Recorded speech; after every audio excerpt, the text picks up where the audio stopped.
We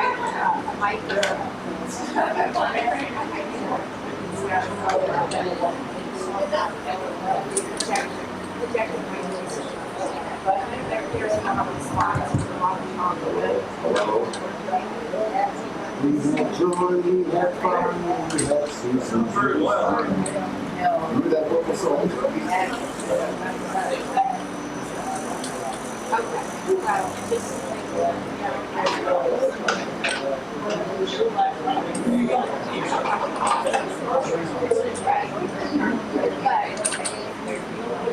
Yes. Oh, yeah. Yeah, that makes sense.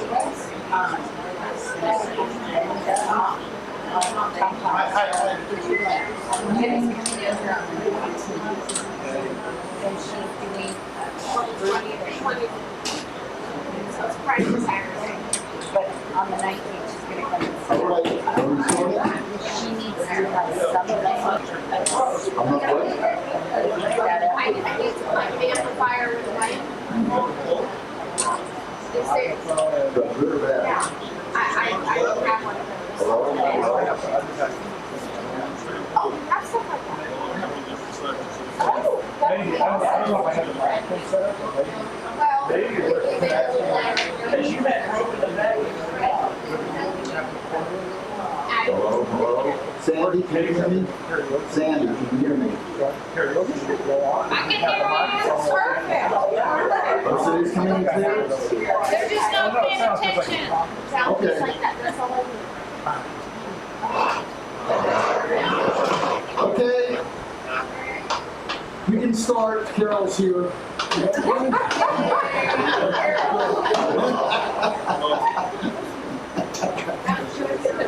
I know.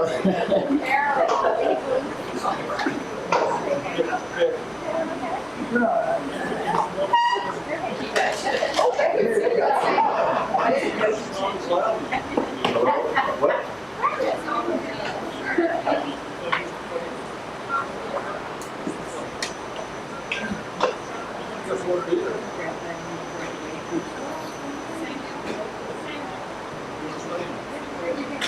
Hello, hello. Testing.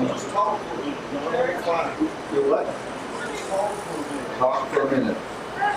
407 years ago. To be or not to be? Ooh, that is the question. That's better. But it is nobler in the mind to suffer the slings and arrows of outrageous fortune, or to take arms against the sea of trouble, and by opposing end them, to die, sleep. To sleep perchance to dream, aye, there's the rub, to dream. Sorry. We're good? Okay. All right, tonight we're doing, Antichrist. If you remember, for those who were here last year, we spent a couple of nights talking about Antichrist, and it turns out this talk is actually 5 parts. We did 3 parts last year, and they've been filmed and they're on YouTube. And there's 2 more parts that haven't been filmed, and tonight we're going to rehearse those 2 parts and film them soon. They're not 100% done yet, but we got enough. Okay, so here we need this button. And the idea is we're going to go through and look at Antichrist types throughout the Bible. And I think this crowd knows a lot of this already, maybe. Okay, let's start early. This might be the earliest reference to Antichrist. Genesis 3:6, or not 3:6, but soon after this. When the woman saw that the tree was good for food and pleasing to the eyes, and it was desirable for obtaining wisdom, she took the fruit and ate it. She also gave it to her husband who was with her, and he ate it. Notice the 3 things that she noticed about that fruit. Do I have? No, I don't. We highlighted it today. What were the 3 things? Good for food, that's lust of the flesh. Pleasing to the eye, lust of the eye. And make one wise is pride of life. Then those 3 things, those are the 3 that Satan always, it's going to be one of those 3 he attacks. In fact, he attacked Jesus with all three of those. Right? Hey, turn the stones into bread. That was one. Bow down before me and I'll give you everything. And then the other one is, hey, jump off the temple and show everybody who you are, pride of life. He hit Jesus with all three. He hit Eve with all three. Right? And he'll hit you with all three if you're not careful. Okay, so then we jump ahead to 3:15 because we know she did take a bite and she gave to her husband and he ate. And then God is now going to dole out some punishments. The snake gets his first. You're going to crawl on your belly and eat dust. And he does say, I will put enmity between you, he's talking to the snake, and the woman, and between your seed and her seed, her seed, will bruise your head, and you will bruise his heel. This, by the way, is called the proto-evangelium. Proto means first. What's the word I'm looking for? It's like the first gospel. Okay? This is the first hint of a redeemer, some kind of battle going on here between good and evil. And it's Genesis 3:15. Notice here, 15. Yod is 10, Hey is 5, right? And it turns out Yod Hey is Yah, right? You know, there is a commandment, Exodus 27, you shall not take the name of the Lord your God in vain. The Lord will not leave anyone unpunished who takes his name in vain. The Jews take this verse extremely seriously. They will not mention his name. They will not. If you're a university professor and you write on the chalkboard, Yud Hey Vav Hey, you cannot erase it. They will come with a saw and cut the chalkboard out and preserve it. It's ridiculous. The ends. I think what God wants, and I don't think mentioning his name, Yahweh, is taking it in vain. I think he wants us to go to the mountaintops and the rooftops and shout his name to the world. But they won't do it. And not only is it the Yud Hey Vav Hey, Yahweh, they won't mention, they will also mention just even Elohim. And they will say Elohim.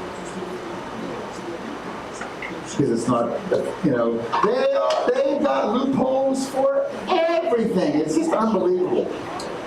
So, they don't want to write Genesis 3:15. They don't want to put Yud Hey next to each other.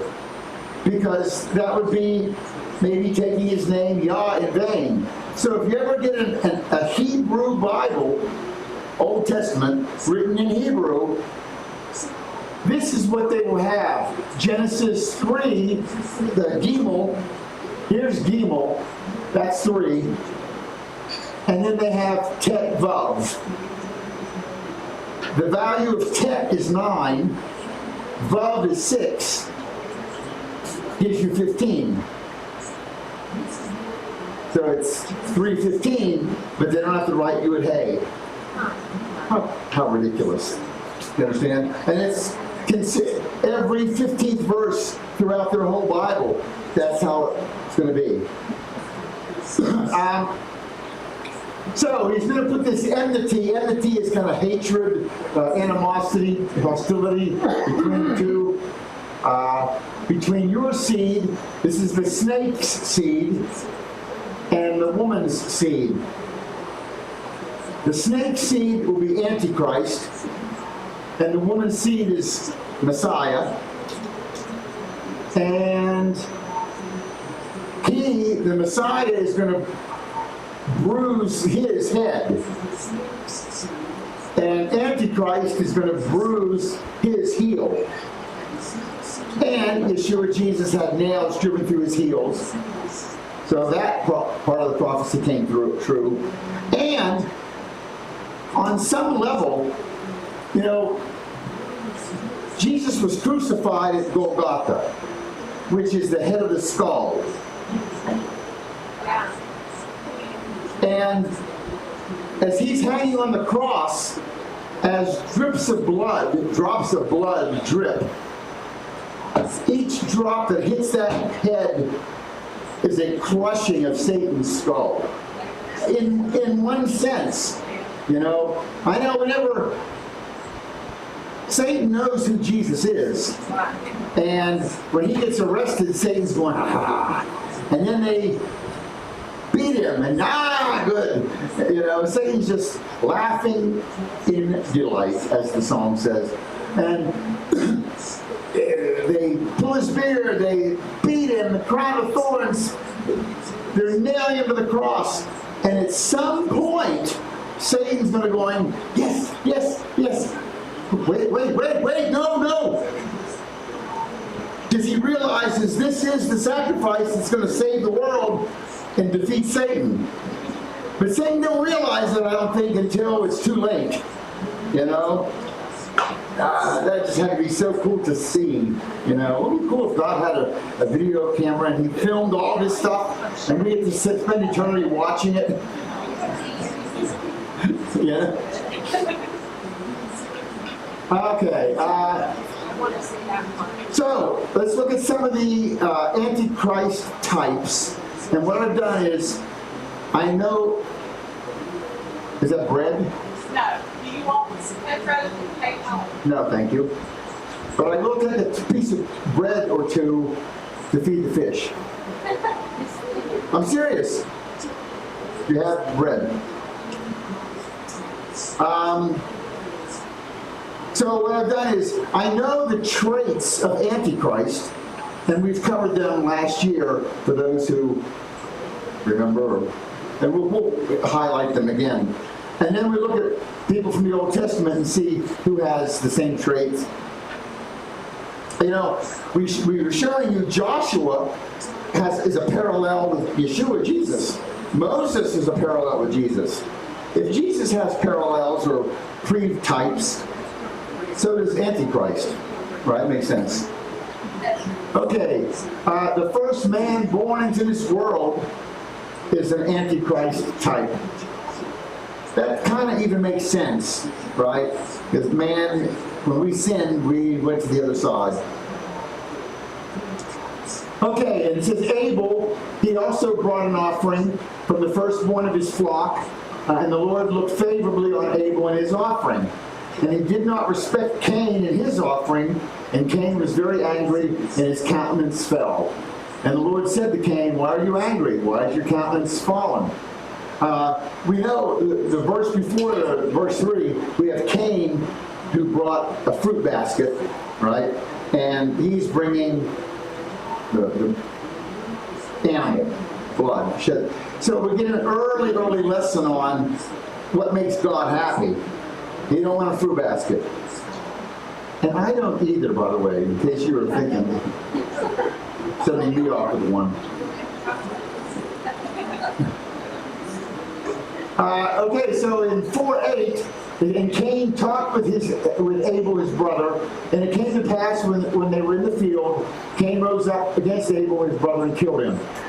This verse is interesting because it says, and Cain talked with Abel, his brother,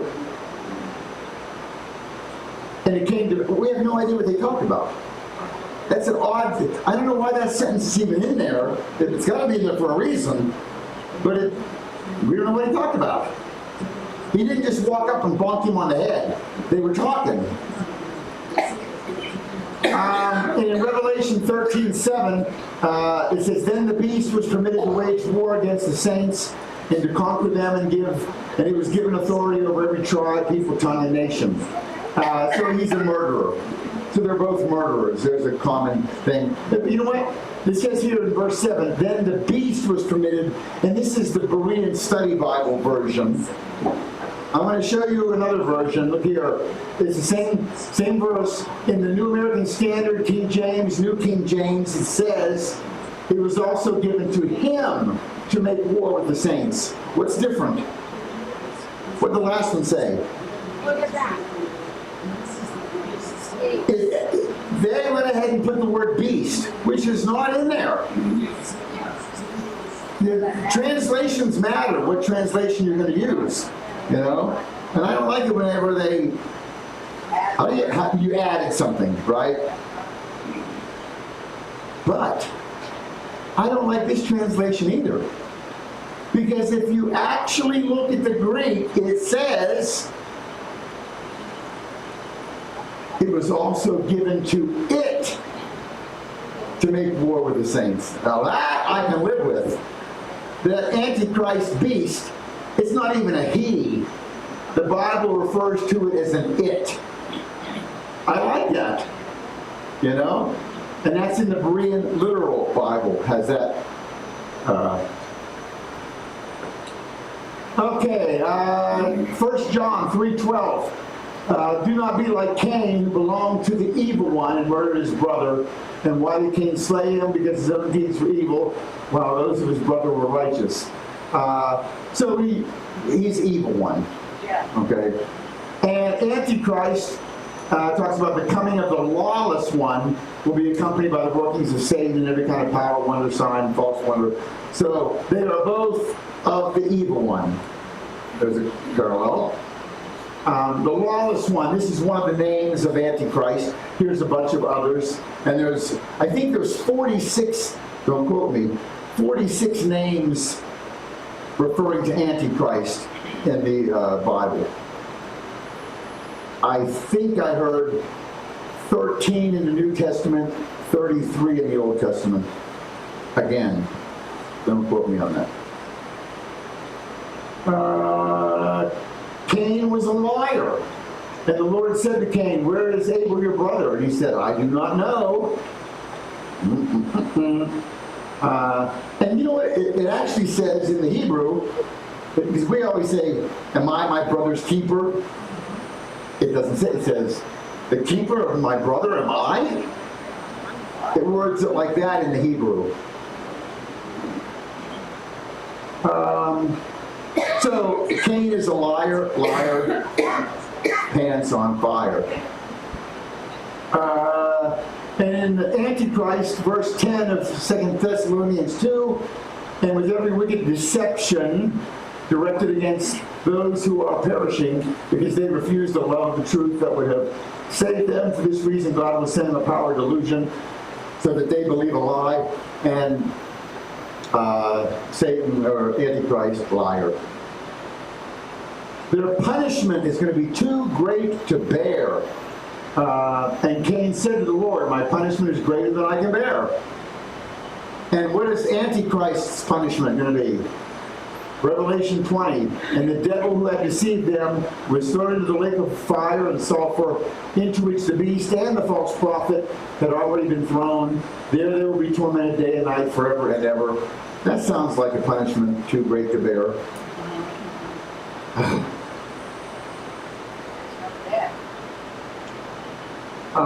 They both have a mark involved. Genesis 4:15, the Lord said to him, therefore whoever kills Cain, vengeance shall be taken on him sevenfold.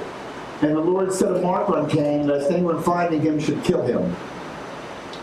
So he got some kind of a mark. And Antichrist is going to have a mark involved.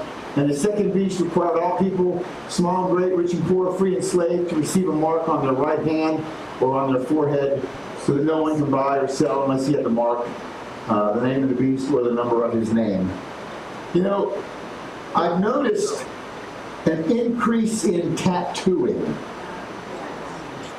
And I think that's a leading up to what's coming. That it's going to get to the point where you'll have little girls, look, I got a Barbie bucket beast, you know, and it's pink with little diamonds around it or rhinestones or something, and, you know, it'll be the fashionable thing to have or do or get.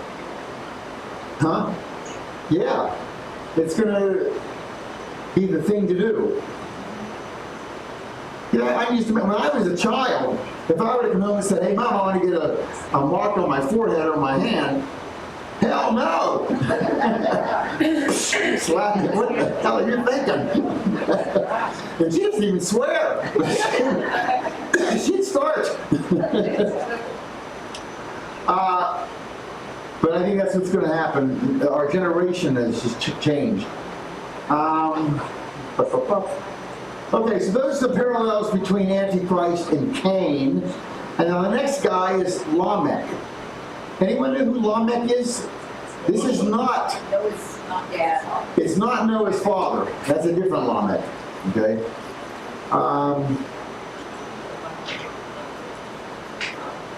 Okay, this is Cain's descendant. Cain had relations with his wife, and she conceived and gave birth to Enoch. And he built a city and called the name of the city Enoch after the name of his son. And to Enoch was born Irad. Irad became the father of Mehujael. Mehujael became the father of Methushael. Methushael became the father of Lamech. Look at these the genealogies. You have a good seed genealogy and a bad seed. I do notice in Cain's genealogy, there's a couple of names that end in E-L. L.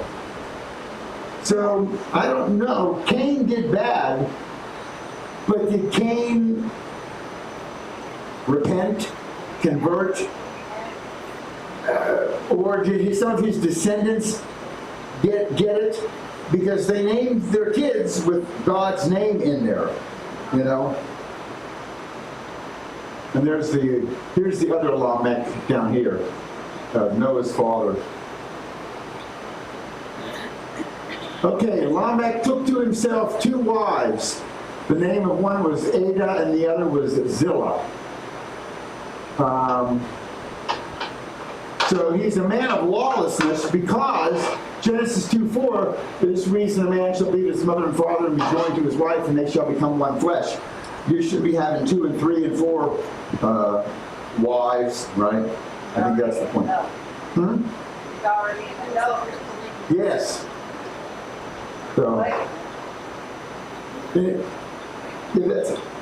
I have a friend whose son, they're Hispanic from Mexico, but they've lived here all their life. And they don't get it. They like to travel, but they don't do a whole lot of booking. They'll call me and say, "John, you're the traveling guy. I need a ticket for me for 2 to Atlantic City." And I said, "Oh, okay." And I know Joseph very well. I grew up, and he grew up. He was my best friend's kid. You know, I saw him all the way up, and now he's 30 years old. He's married to this beautiful girl, Kate, Katerina, who we call her Kate. And I had taken them to Israel as a couple. And then it was like 2 years after Israel, he called and said, "I need 2 tickets to Atlantic City." And I said, "Okay." And I'm happy to book it because I get triple miles. And so I don't want any money. I mean, you got to pay for your ticket, but I earn air miles, which then I use to go places. And so I said, "Okay, Joe and Kate." And he said, "No, it's not Kate. It's we're kind of separated, or we're not divorced, and we're not separated yet. But this girl that I want to take is Edith." And I said, "Joe, I'm not real comfortable booking, you know, for you and Edith. And what about Kate?" So this adultery thing, it grows, you know. But I said, "Joe, you can't have your Kate and Edith too." Gotcha.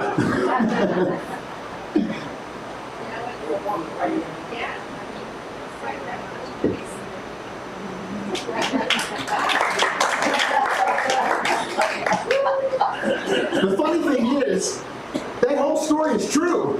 It really is true. Yes, and I actually said those words to him, and he fell out laughing. It's funny, but it was true.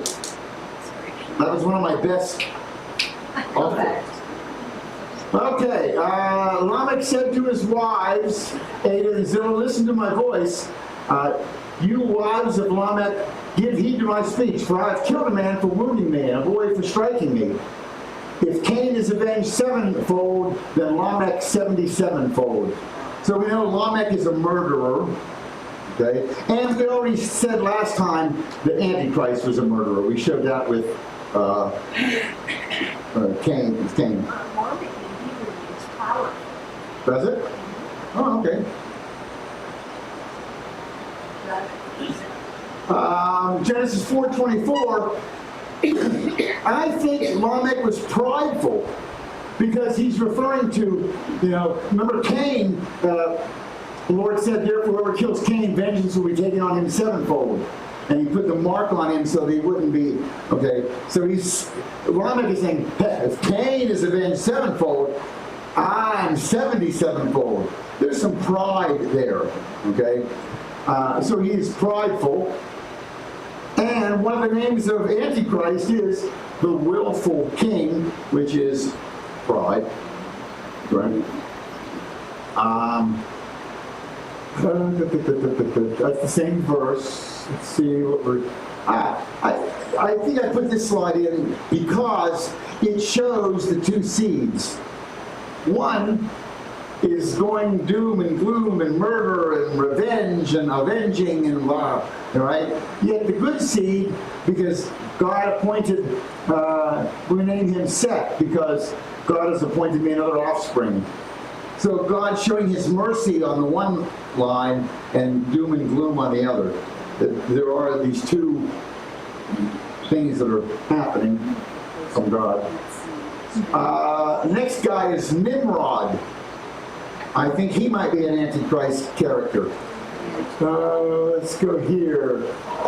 And just so we see how we got to Nimrod, who he is and how he got there, it says, and Cush was the father of Nimrod, who began to be a mighty one on the earth. Nimrod is the one who's going to be the mighty one on the earth. And Cush is his father. So we got to figure out who Cush is. And before we go on, I do want to point out here, because this is going to keep popping up throughout tonight's talk. I was considering the horns, and there was another horn, a little one, coming up among them, before whom 3 of the first horns were plucked out by the roots, and there in this horn were eyes like the eyes of a man, and a mouth speaking pompous words. So you have pride, pompous words. It's an Antichrist. I mean, this is the Daniel's telling of the Antichrist. Okay, so who's this Cush guy? Genesis 9, it says, Ham, the father of Canaan, saw the nakedness of his father and told his 2 brothers outside. So we're still going to get to who Cush is. We just got to cover a little bit of Noah, okay? Ham, the father of Canaan, saw nakedness of father. But Shem and Japheth took a garment and laid it upon their shoulders and walked backwards and covered the nakedness of their father, and their faces were turned away, so they did not see their father's nakedness. When Noah woke from his wine, he knew what his youngest son had done to him. So he said, cursed be Canaan, a servant of servants he shall be to his brothers. I got a whole bunch of problems with this. I mean, I understand God wrote it, but it's right. I just don't comprehend every aspect of it. And here are some of the problems that I have. He said, cursed be Canaan, a servant of servant to his brothers. Notice, Noah cursed. Noah did the cursing. God didn't curse. So that's not really a problem. It's actually probably helpful to whoever's being cursed. Because if God curses you, you are cursed. Right? If man curses you, unless God backs you up. Okay? So I'm not too worried about Noah's curse. If Noah curses me, I'm worried if God curses me. And the other thing I want to know is, why curse Canaan and not Ham? Canaan is Ham's son. Ham's the one who went in and saw his father naked. Why did he curse Ham? Yeah, it's not kind of fair, is it? Could be. And let's see, now the sons of Noah went out of the ark. Okay. Now the sons of Noah out of the ark were Shem, Ham, and Japheth. Ham was the father of Canaan. Yeah, we already said that. What else we got here? Oh, this is what I was going to point out. Look.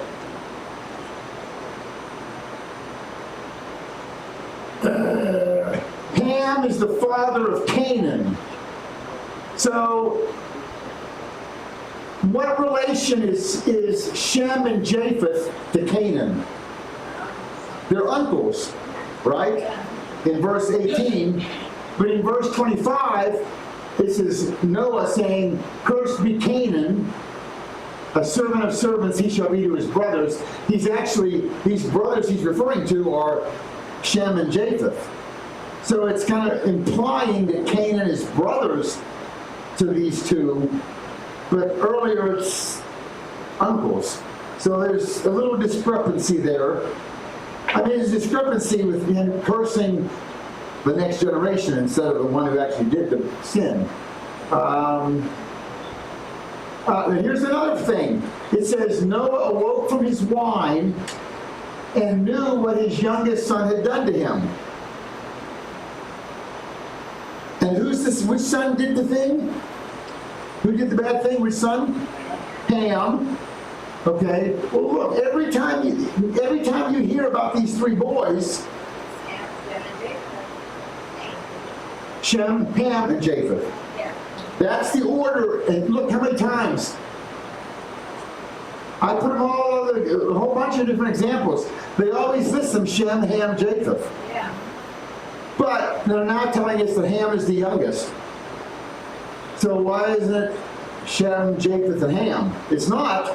It's just an oddity. I don't know why.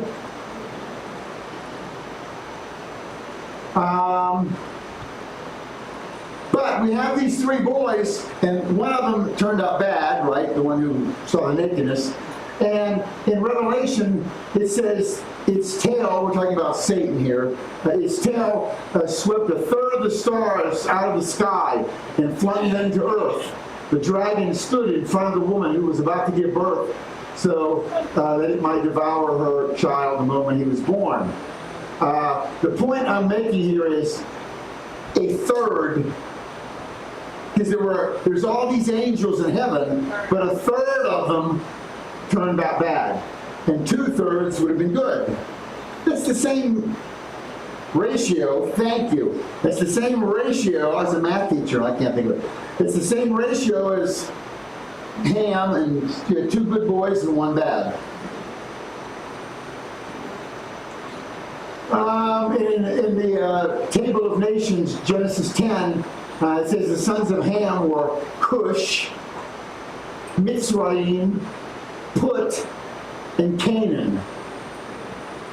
Okay, so Canaan is his son. Cush, here's Cush. Cush today is Ethiopia. Okay, Sudan, South Sudan, that's all Cush. Okay, in fact, South Sudan recently, a couple years ago, broke away from Sudan and became this independent nation, and they were trying to come up with a name. One of their on their short list was Cush, because that's their ancient name. They ended up choosing South Sudan and I was there in May. I never get an opportunity. Few people get the opportunity to say, "Oh yes, I was in South Sudan in May." It's a sentence you don't hear often. When you do, it's I had a layover of about 4 hours.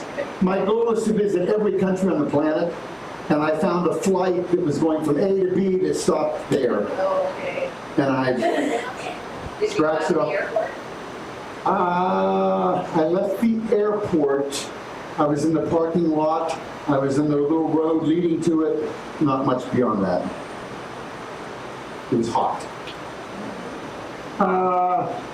And just so you know, Kush, Put is North Africa, Tunisia, Libya, Algeria.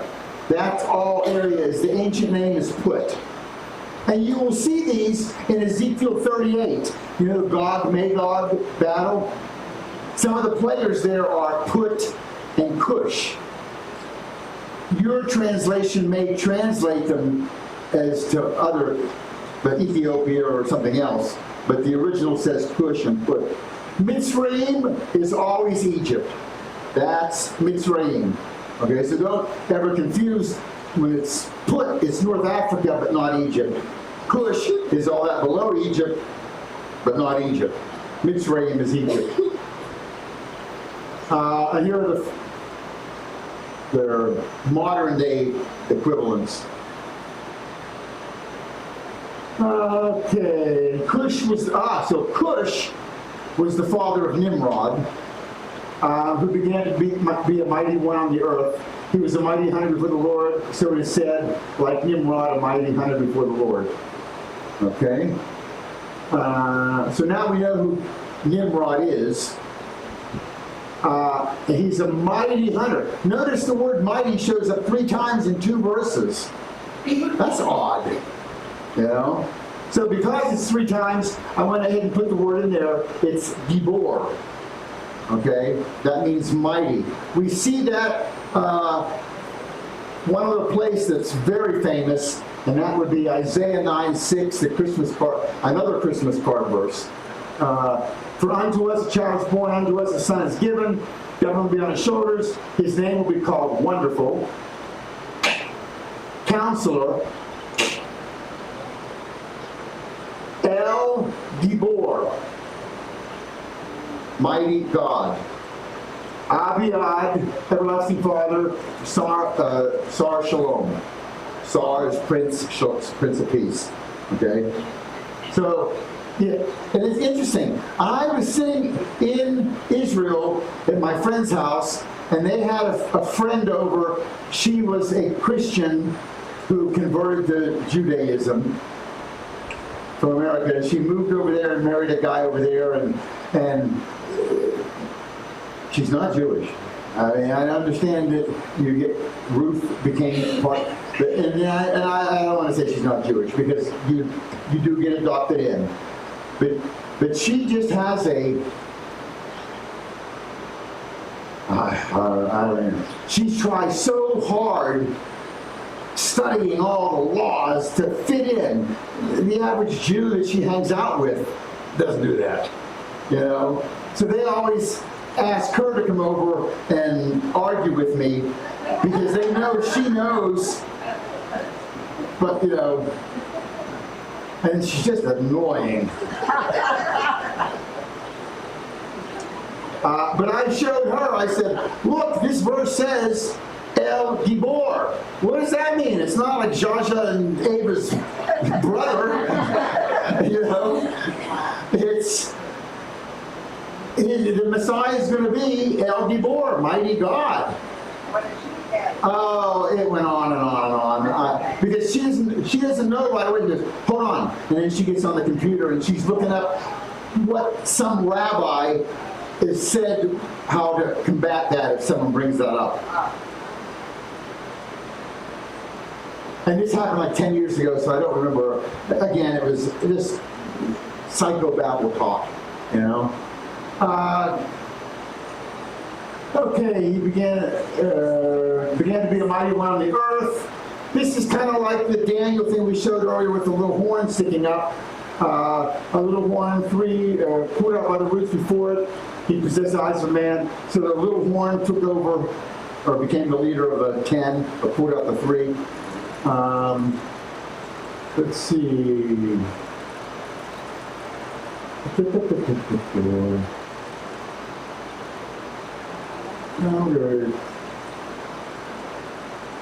Oh, okay.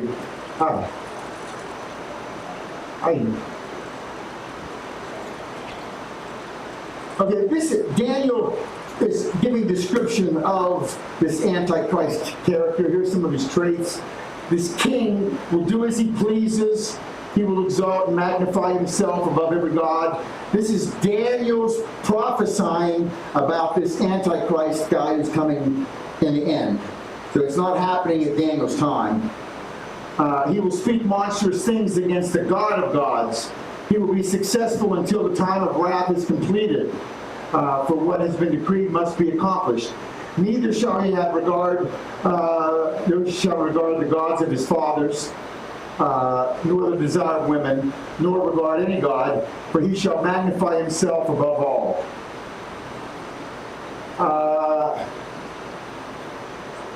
The point, what he's stressing is this end-time Antichrist, bad guy, he's going to lead a world empire, or try to form a world empire. Okay? That'll be the last world empire, except for Jesus. Okay? And Nimrod, he's trying to create the first world empire. The beginning of his kingdom was Babel, and Erech, and Akkad, and something in the land of Shinar. From that land he went forth into Assyria and built Nineveh, Rehoboth, Ir, and Calah, and Rezin between Nineveh and Calah. That is the great city. So these are all the places that Nimrod took over. Okay? And he is the king of Babel. I think it's interesting, I'm going to show you this right now. Babel is spelled Bet Lamed. Makes sense, right? Babel. You can hear two B's there, or not two B's. That's the question. What does bet? What is the picture for a bet? It's a house, right? It's the Hebrew word for house. And a lamed is a shepherd's crook. But lamed is the L sound, right? And the Hebrew word for tongue is lashon.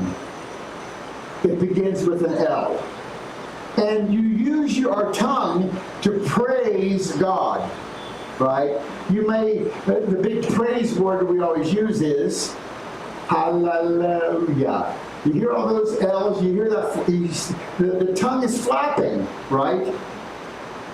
L, lamed, is tied very closely with language and the lashon, tongue, okay? And what happened at the Tower of Babel?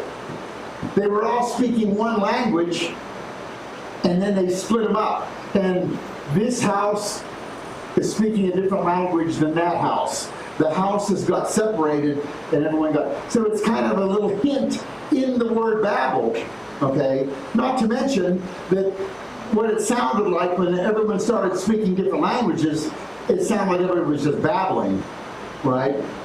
Which is what we use the word for whenever you hear politicians.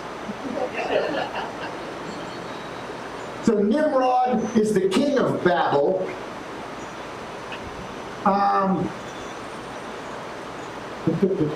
Okay, and so in that day when the Lord gives you rest from your pain and turmoil, hard service in which you have been enslaved, that you will take up this taunt against the king of Babylon and say, how the oppressor has ceased, how fury has ceased.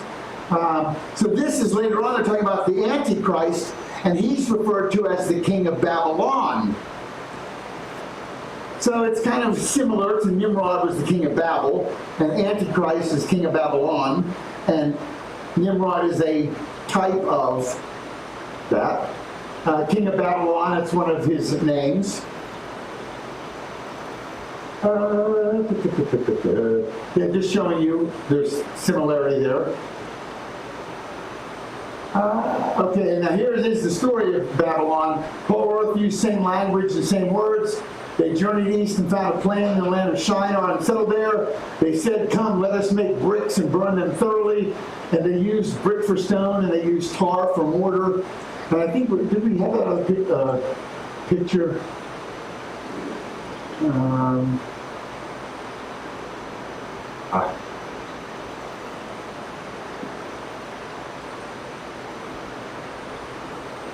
Come, let us make bricks and burn them thorough. God made all of us different.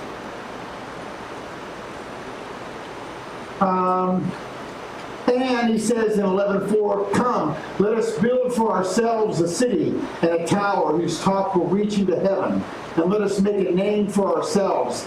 Otherwise we'll be scattered abroad over the face of the whole earth. There's nothing like, hey, let's make a big tower and give praise to God.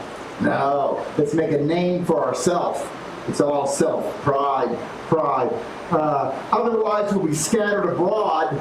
Well, being scattered abroad is was the first instruction that man got. Look, where'd it go? Where is the next one? Oh, God blessed them in the Garden of Eden, and God said to them, "Be fruitful, multiply, and fill the earth and subdue it." You're supposed to be spread out and take. And Nimrod is saying, no, lest we get scattered, let's build ourselves a tower. Scattered that's the plan. Okay? And it was repeated in 9:1 with Noah. God blessed Noah and his sons and said, be fruitful, multiply, and fill the earth. So spread out. Spread out.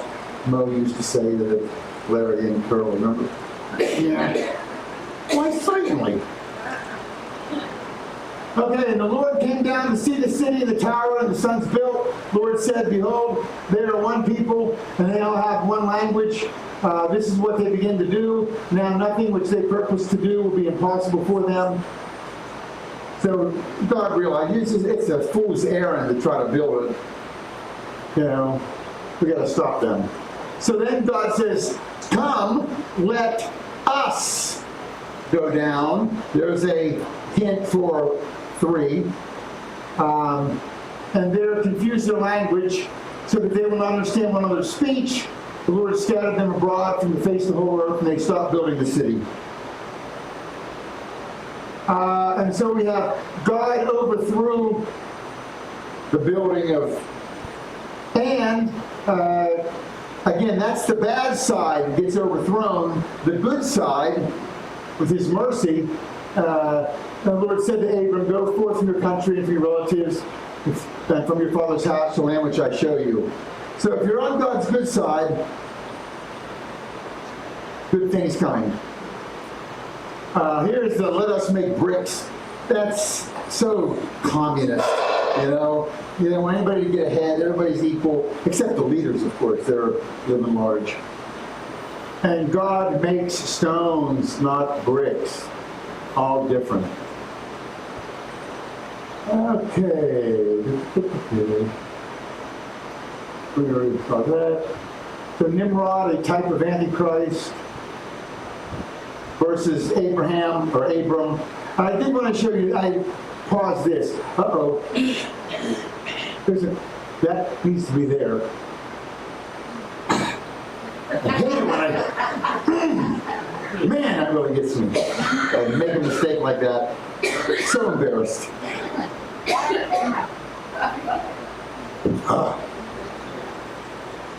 Oh, I know why I did that. Oh, okay. Here, I can just take this slide out. Here's the next one. I left a little space there. Remember, I made these slides 10 months ago. I forget. I'm going to go to the land I will show you, and I'm going to make you a great nation, and I will bless you, and I'll make your name great, and you shall be a blessing. I will bless those who bless you, and I will curse him who curses you, and you, all the families of the earth, will be blessed. There's always 7. There's 7, that's just, you don't even realize where the 7s are, but they're there, you know? And it's so cool. A 7-fold blessing. And you know, I looked at these 3 or 4 slides earlier today and I couldn't figure out why they were in there. So we're going to just skip over them.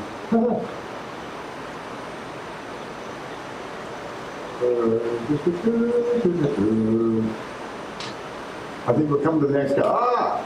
Okay, Chedorlaomer. Chedorlaomer. Yeah, Oh, it is a mouthful. Who's this guy? Okay. The bear. Okay, this is a guy around Abraham's time, all right? And it gets a little confusing, but there's some really cool propheticness to it, which you're going to see. It came about in the days of Amraphel, king of Shinar, Arioch, king of Elasar, Chedorlaomer, king of Elam, and Tidal, king of Goyim. So I got 4 kings, yes? And they made war with king of Sodom, king of Gomorrah, king of Admah, king of Zeboim, and king of Bela. So there's 4 kings against 5 kings. And at this point, I'm not sure who's the good guys or the bad guys. And at the end of the story, I'm not sure either. Who are the 4 here? We got the king of Shinar, the king of Elasar, the king of Elam, and the king of Goyim, versus king of Sodom, Gomorrah, Admah, Zeboim, and Bela. 4 kings against 5 kings. Shinar. The plains of Shinar, this, you know what that is? Remember, this is where Nimrod wanted the Tower of Babel. This is Iraq today. You know, it's right outside of Baghdad, 20 miles or 100 miles. It's close to Baghdad, Iraq, which is Babylon. Okay, that's the plains of Shinar. Elasar. Anyone know what Elasar was? That's the ancient name for Greece. Interesting. Okay. Elam is the ancient name for Iran. And Goyim, the Goyim represents the nations. Okay? Wow. Do those ring a bell, those 4? Okay? Because you see them in Daniel, you see them in Revelation, and now we're seeing them in Genesis, was it 14? Hidden in plain sight. And just so you know, what's so important about those, you know, there will be 7 world empires.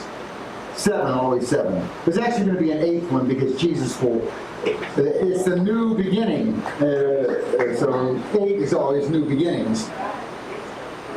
But there are 7 man-made world empires. The first 2 is Egypt. They were the world empire at the time of the known world. Were they ruling over Fiji? I doubt it. And then the Assyrians overran them, and the Assyrian Empire is bigger than the Egyptian Empire, but it's the world empire at the time. And then Nebuchadnezzar invaded the Assyrians. Nebuchadnezzar's empire was represented by the lion. Okay, that's when Daniel was writing this. Okay, and the Babylonian Empire was overtaken by the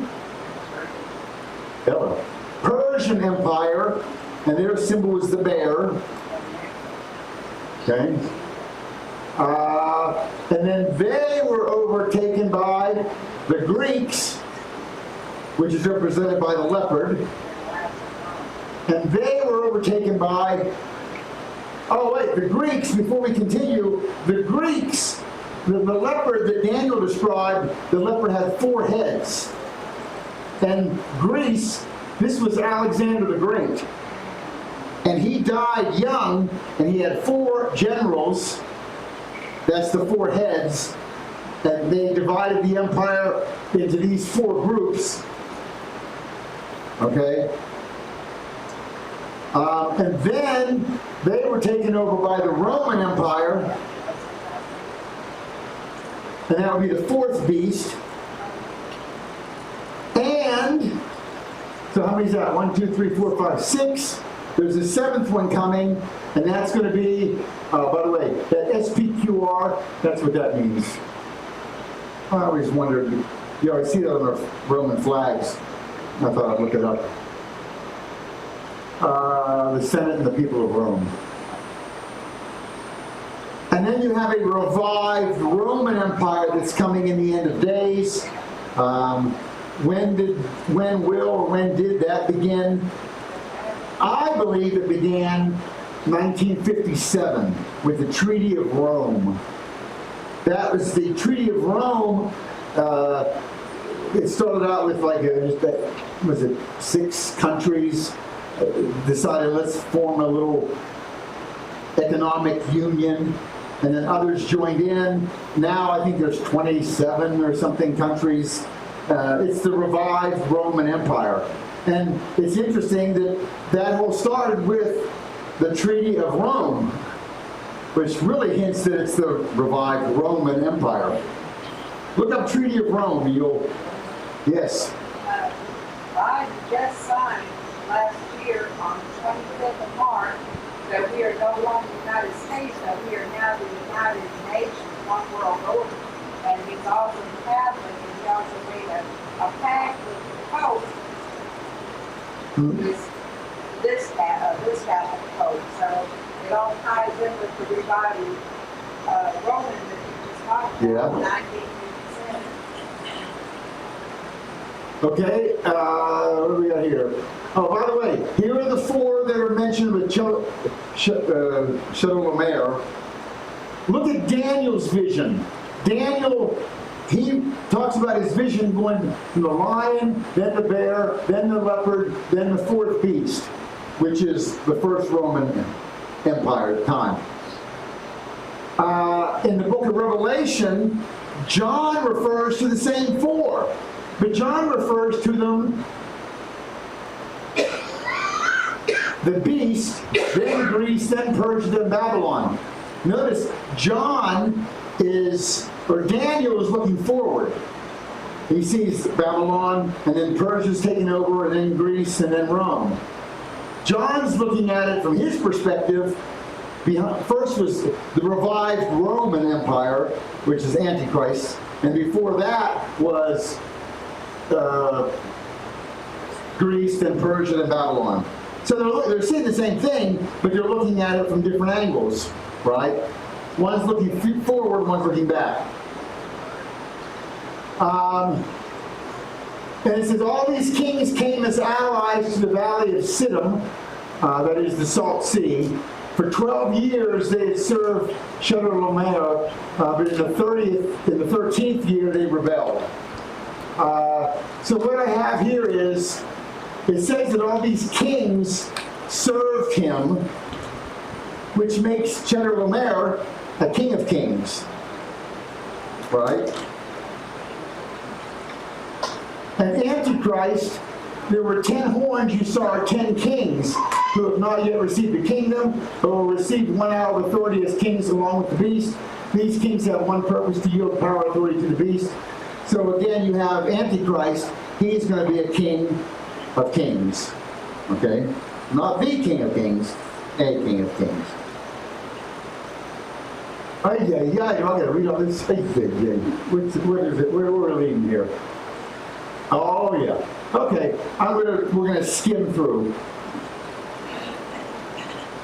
In the 14th year of this guy and the kings who came defeated, they defeated them, they defeated them, and that group. Then they came back and defeated that group, and that group, and that group, and that group.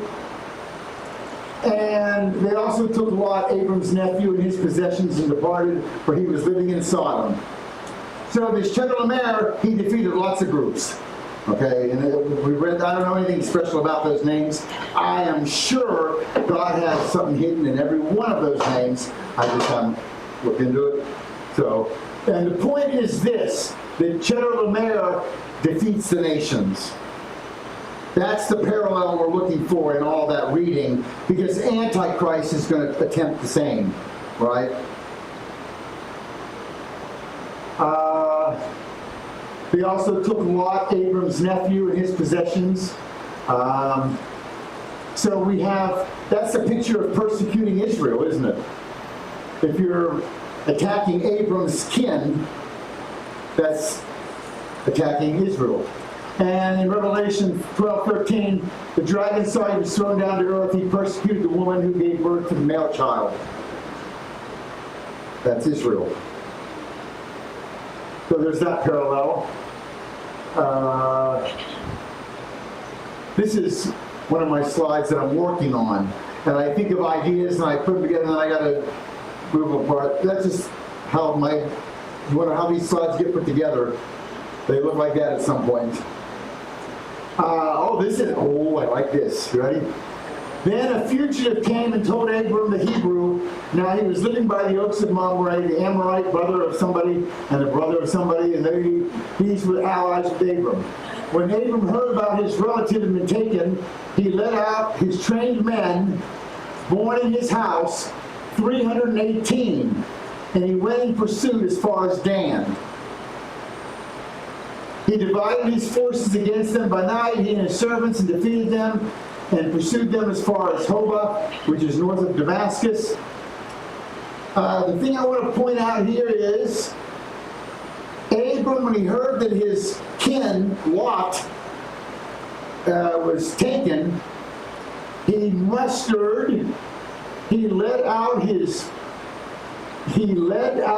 trained men, born in his house, 318, and went in pursuit. There's a lot of people that have been born in your house. Yeah, 318 people. Is that? What, I don't understand. Or is that a figure of speech? They weren't basically born in his house, but in his camp, or. But remember, Abraham at this point, he got no kids.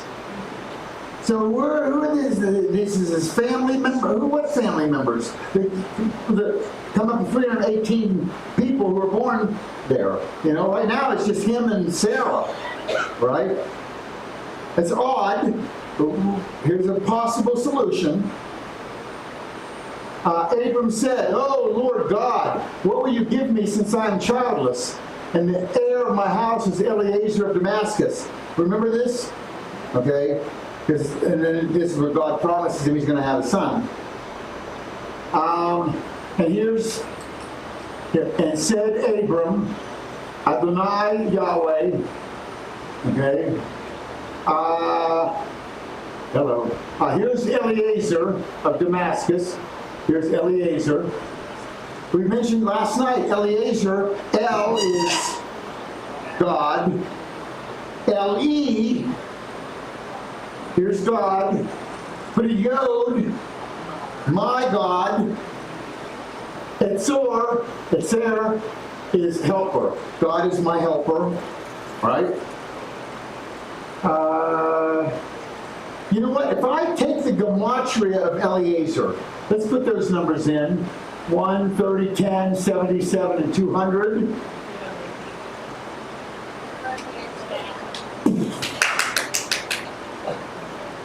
Thank you, please.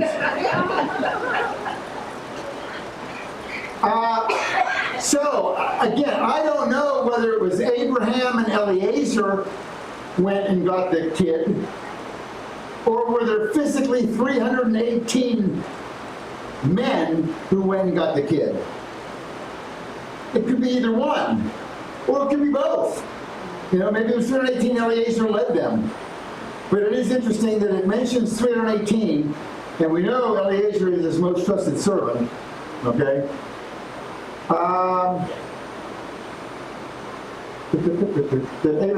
You give me one born in my house is my heir.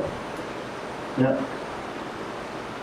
When Abram heard that his brother had been taken captive, he led out his trained men born in his house, 318, and went in pursuit. The way that the Bible talks about 318, I want to show you what it literally says, because there's the Hebrew, and here. I color-coded it for you. He led out the trained men born in his house, 8, 10, and 300. That's how the Bible says it in Hebrew. So it would be here, Shemonah, Asar, Vashalosh, Meot. Got it? Yes, and the more you get into Hebrew, they just do things different. It still adds up to 318. It's just the way they say their numbers are different than we do. We give the big number first and work small.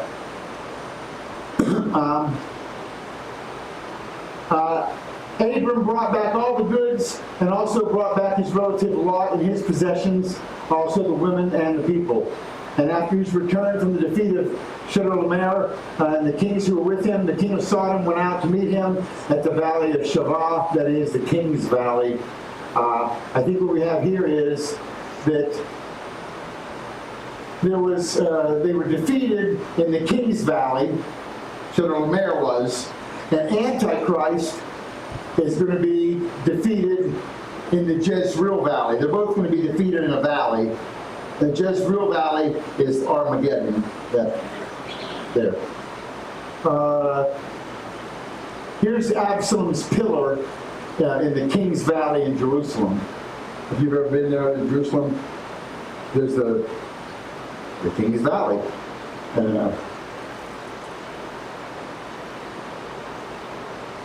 Well, there was a... okay. Maybe it's coming up later here. And they gathered them together to a place called in Hebrew Armageddon. That's the Jezreel Valley. I saw the beast, kings of earth, and their armies gathered together to make war against him. Yeah, it's just saying he's going to be defeated. This is Mount of Olives. I'm over here in the old city of Jerusalem. Between the two is this valley. Between the two. I think they call it the Kidron Valley. Have you heard that before? Is that it?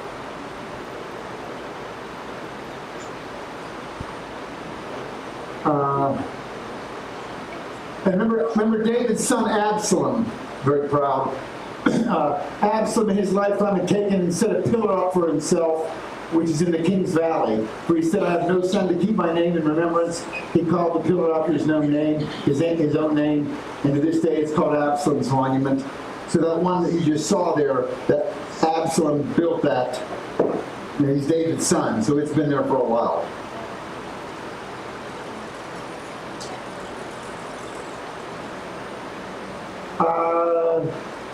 And then we have in Melchizedek, king of Salem, brought out bread and wine. This is after these battles. He was the priest of God Most High. He blessed him and said, Blessed be Abraham of God Most High, possessor of heaven and earth, and blessed be God Most High, who has delivered your enemies into your hand. He gave him a tenth of all. This kind of ends that whole Chedorlaomer thing. And we have a little bit of a bonus here. What's this again? I already saw that. Okay. It says here, when they came to the place called the Skull, they crucified him there. Right? We're now in Jesus' time. And tomorrow night we'll do more parallels, Antichrist parallels. When they came to the place of the Skull, they crucified him there along with the criminals, one on his right and one on his left. John repeats it, they crucified him with two others, one on each side, Jesus in the middle. Anyone ever wonder why he was crucified with two thieves? Because there's reasons for everything, right? I mean, every little detail. My favorite one, we got a little bit early, so I'm going to go ahead and give this example. But remember when they brought Jesus, wait, we need sippage here. When they brought Jesus before Caiaphas, and Caiaphas says, all right, what did you do wrong? Jesus kept quiet, right? And this is why you don't have to testify against yourself in court today. It's based on that, okay? It takes two witnesses against you. You don't have to testify against yourself. communists do that. What'd you do wrong? Well, they arrest you and bring you in. In China, they do this. They'll arrest you and bring you in and ask, okay, what'd you do wrong? And you're not sure why they brought you in, but they say, well, I left my recycled trash bin out on the sidewalk. Aha, we knew you did something. You end up admitting something stupid. They had nothing on you necessarily, but then they latch onto that. That's a very common thing in Soviet, Russian, or communist places. Okay. So they bring Jesus to Caiaphas, and what'd you do wrong? He kept quiet. And they had some people, witnesses saying something, but they didn't hold water. And so he's getting frustrated because he can't find anything he did wrong. And then he remembers Leviticus 5:1. Leviticus 5:1 says, if I put you under oath, who ate the cookie in the container in the basement? Both of us. I know. We got this Kroger box of cookies, and it's this plastic lid that snaps down in the four corners. You cannot sneak a cookie out of there without it echoing. Everybody knows, I know who's eating the cookie. David, have you had one yet? No. Okay. It's on a diet. Okay. They are delish. Okay, so there's a verse in Leviticus 5:1 that says, and I can't quote it exactly, but it kind of says, if you know who stole the cookie, and I come to you and say, I'm putting you under oath, do you know who stole the cookie? If she stole it and you know it, if you don't tell me, God charges you with stealing. Wow, that's a verse I didn't know existed, So, if you know, you have to tell. So, Caiaphas is getting upset because he can't get anything on Jesus.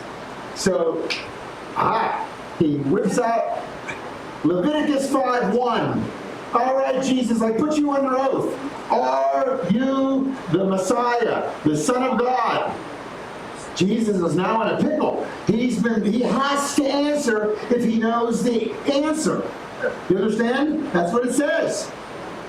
And if he says no, well then he's lying, and he can't be our perfect sacrifice. If he says yes, then Caiaphas is going to, blasphemy, right? And make a big to-do about it.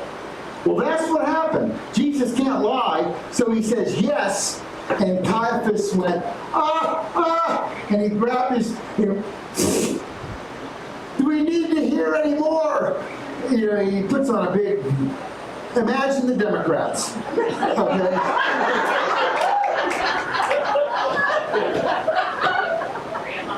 And you know what? I don't care if you can't mix politics and religion in a church. Again, I don't give a rat's rectum about that rule. The Democrats are pure evil. Republicans are close, but the Democrats are pure evil. And I'm going to preach that from the mountaintop. Am I okay? Am I invited back? Okay. So there's a chapter in Numbers. I think it's Numbers 21, and it lists all the rules of high priest. The high priest may not cut his hair. The high priest may not shave his hair. The high priest may not marry a prostitute. The high priest may not marry a divorced woman. I mean, there is a list this long of things the high priest cannot do. The high priest cannot tear his garment. The high priest cannot... Wait, what was the last one? The high priest cannot tear his garment. And when they asked Jesus, are you the... And Jesus said, hey, it's as you say. And soon you will see the Son of Man riding on the cloud. He told him, yes, I'm it. And that's when Caiaphas went and tore his garment. And the moment Caiaphas tore the garment, Caiaphas is no longer high priest. Because he purposely broke the rule. And crucify, crucify, and that's what they all yelled. And they're going to crucify him. Now, when Jesus is hanging on the cross, they have his garments down below and they're dividing them up. You take this, you take that. Here's his hoodie, here's his... and then they came to one garment that was without seam, a large piece. And if they tore it, it would be worthless, right? You can't tear a piece of cloth. You can separate it on a seam, but if I would tear it here, it would just fray away, right? So they said, well, we can't tear it. Let's gamble for it. That's prophetic. I'm getting goosebumps. That's prophetic. They did not tear Jesus' garment. That's showing he's the new high priest. You understand? That's very cool. So, Jesus is the high priest, he's the sacrifice, he's the scapegoat, he's everything. Okay? So that's why, that's the whole picture. So I'll tell you, every detail has something to do with something. So, he's crucified between two thieves. Why? Well, here it is, Christ crucified between two thieves. Right? This is some kind of like an etching or something in wood.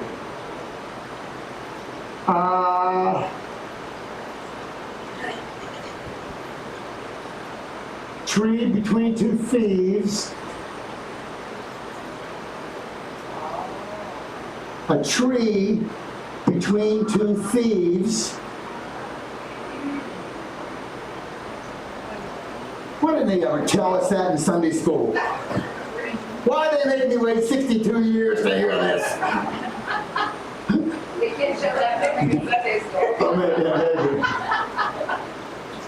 But that's why the whole thing started with a tree between two thieves. Okay?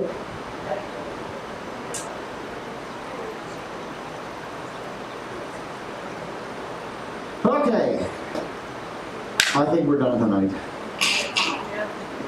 All right, let's have a prayer. Dear Heavenly Father, awesome God, thank you again for all these cool revelations that you've kept from us all these years, but we're so happy that we're getting them now, and just in time. And we ask that you take us home safely and bring us back tomorrow, and we just love that you keep revealing to us all your beautiful, beautiful angles, or every word is so beautiful. It makes our faith easy. And we also pray that there will be peace in Jerusalem. We ask this in Yeshua Jesus' name. Amen.